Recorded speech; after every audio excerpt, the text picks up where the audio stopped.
we are fighting about the corruption that has been there in this country and all of it. And as a church and religious leaders and other members being supported behind by other organizations, we are here to tell the country that this advice that we need to fight, all of us collectively. It's not there for the church, but the church is there to fight because we need a better country. Because with the corruption, we shall not have a good country. With corruption, everything in terms of, like today, our theme is based on about health. The health sector has collapsed. This is a menace. You may be looking for where we are people have become poor. So when they become poor, they look for ways how they can be able to get the means of living. So somebody is engaged in corruption because of that. But we are saying if you can be empowered economically, socially, spiritually, we can move and we can have a Kenya that we look forward. And as we celebrate today, we are here to tell Kenyans, let us stop this menace. Because together we can. Together we can move together. Because let it not be only for people. It's not only for others who are just talking. But let we today be not talking, but action, the talks that we are talking. But we'd say that the youth have borne the brunt of discrimination when it comes to corruption. And you find that they fall amongst the cadre of the most affected people with corruption. More so when you find that they are the majority of the population, yet they are categorized also as being among the marginalized groups. So you find that corruption affects them in a very special way, and it is personal to them. And that is why we are here to speak to them. So some of them have seen this corruption persisting for decades, and there is that growing wariness amongst them, as well as apathy. And that is why we are here to also build their capacities, because information is power. And once we have this information, and once we have empowered them, we can be able to partner together and work together. Because we agree that no man is an island, we have to partner. So that is why we're here today in Nakuru, to be able to commemorate this day with them, have conversations with them, and see how we can build the future towards improving health service delivery in Nakuru through addressing corruption. Yes. Tunaona kuwa tuendelee kushirikisha vijana, sio ati kwa sababu watu wazee ama watu wa umri wameshindwa, lakini tumeonelea ndio tuweze kufight, ndio tuweze kufaulu. Inahitaji hata watoto hata na wakongwe pia. But ni kwa sababu tunaona kuwa generation yenye tunayo sasa ya vijana ni wengi, na wao wakiamua kitu wana nguvu nyingi. Ni wengi, wana nguvu, na tena wamesoma, na tena wanaweza tumia njia zozote kama za saa hizi za social media and so on. So inawezekana. That's why tumewaita ili tuweze kushirikiana pamoja. Another thing is that we as a church tumeonelea kuwa tuweze kupiga kelele, kwa sababu normally kanisa huwa haipigi kelele.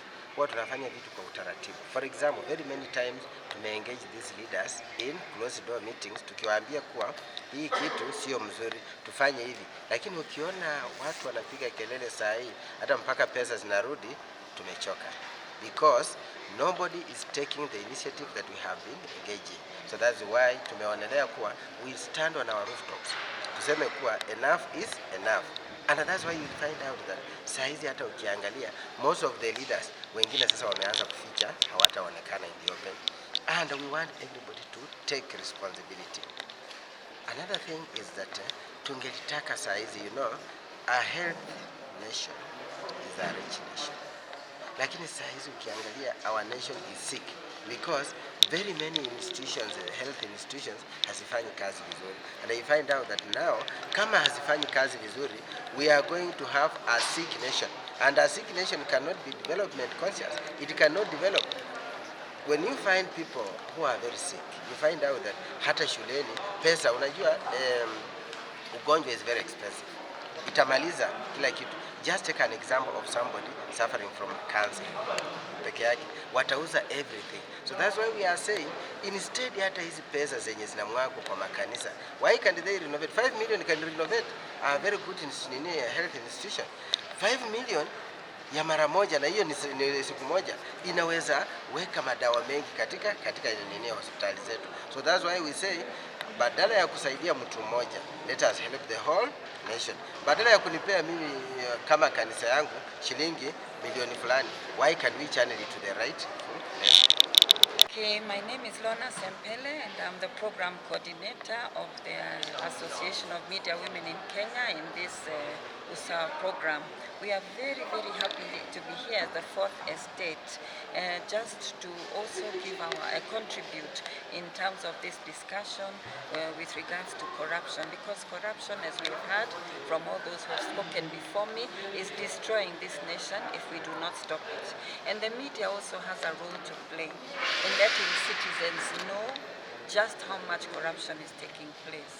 For example, if we are talking about Nakuru County, how much money is going to the health sector in Nakuru County from national government, from the county pockets itself, the docket, from donors, from user fees, and maybe from borrowings. And then, when that money is sent to the county, how much is actually used for development and how much is used for recurrent fees. So recurrent expenditure. So you see, we need to educate ourselves as media when we are reporting about health, because it's the second most corrupt function in this country, as we've heard today. And this is affecting what drugs people get in hospitals, whether they can get a bed to sleep on, whether they are able to pay through their SHIF or NHIF, whether they are able to drive to a hospital because there's a road that was actually supposed to have been built to that hospital. It affects all of us in terms of health. And the youth most especially, because we've heard that the youth make up at least 65% of our population. And yet they make up 67% of those who are unemployed. So you can see, how will they buy their drugs? How will they enjoy their health services?